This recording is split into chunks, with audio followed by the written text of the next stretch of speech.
برعکس امیدوارم عالی باشید. آقا تا حالا به این فکر کردید موقعی که دارید رنگ روی موهاتون میزنید دقیقاً چی داره روی موهاتون میشینه؟ ما معمولاً همیشه اسم و تبلیغات اون برند رو میبینیم، اما واقعیت اینه که ترکیبات همه جا همون ترکیبات ثابته.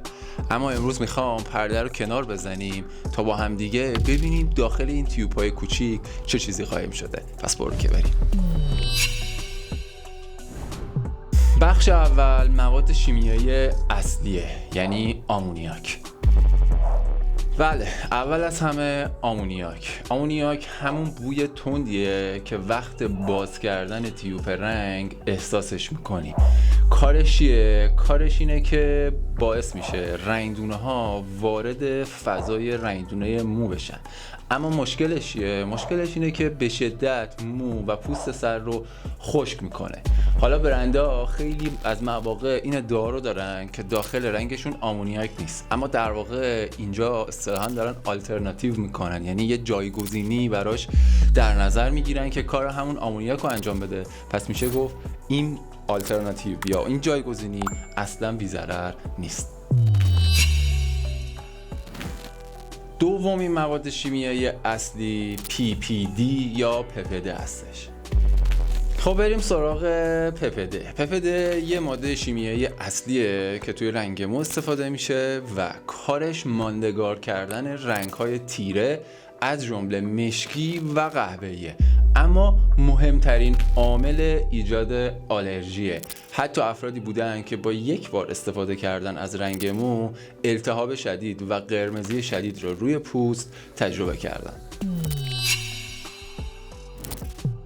جالبه که بدونی حتی رنگ هایی که روشون نوشته طبیعی یا گیاهی هم باز هم یک مقدار خیلی کمی داخلشون PPD وجود داره.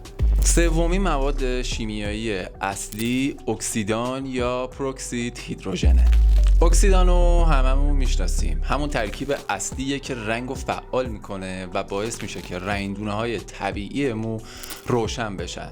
ولی حقیقتش اینه که استفاده بیش از حد از اکسیدان یا پروکسید هیدروژن باعث میشه که مو به شدت آسیب ببینه و در واقع بزرگترین عامل و اصلی ترین عامل خشکی مو و موخوره مو بعد از رنگ همین پروکسید هیدروژن یا اکسیدانه. اما بخش دوم موضوع مواد نرم کننده و تبلیغاتی. روغن‌های گیاهی. اینجا وارد قسمت بازاریابی میشیم. اگه دقت کرده باشید روی بسته‌بندی رنگ مو معمولا می‌نویسن همراه با روغن آرگان یا نارگیل یا زیتون. ولی واقعیت اینه که مقدارش خیلی کمه و بیشتر به خاطر که اون حس لاکچری بودن رو بده داخل ترکیبات میاد و تأثیراتش خیلی کوتاه مدته و میشه گفت همون لحظه بعد از رنگ، نه برای بلند مدت. دومی ماده نرم کننده و تبلیغاتی سیلیکون ها هستن. یه ماده دیگه سیلیکونه. مو رو بعد از رنگ به شدت نرم و براق نشون میده، اما حواست باشه که همین سیلیکون با اون لایه خیلی عمیقی که از خودش روی مو به وجود میاره باعث خفگی مو میشه و مو بعد از یه مدت به شدت کدر میشه. بخش سوم ماجرا حقیقت پنهان. اینجاست که میفهمیم خیلی از برندهای بزرگ یک فرمول پایه دارن و فرق اصلیشون توی بسته‌بندی، عطر و یک مقداری مواد مغذی بیشتره. ولی اصل ترکیب آمونیاک، PPD، اکسیدان، یک کمی روغن و سیلیکونه. همون داستان مافیاییه که توی ویدیوهای قبلی با همدیگه بررسیش کردیم. بهت انتخابای زیادی نشون میدن ولی در نهایت همه چیز شبیه همه. پس دفعه بعد که رنگ رو دستت گرفتی فقط به اسم برند یا تبلیغات توجه نکن. لیبل پشتش رو بخون. آمونیاک، PPD، اکسیدان، روغنهای مغذی، سیلیکون چه چیزهایی داخلش داره.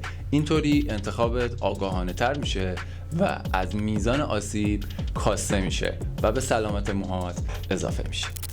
حالا میخوام ازت بپرسم که آیا تا حالا به ترکیبات رنگ مو دقت کرده بودی یا فقط به تبلیغات اعتماد کردی؟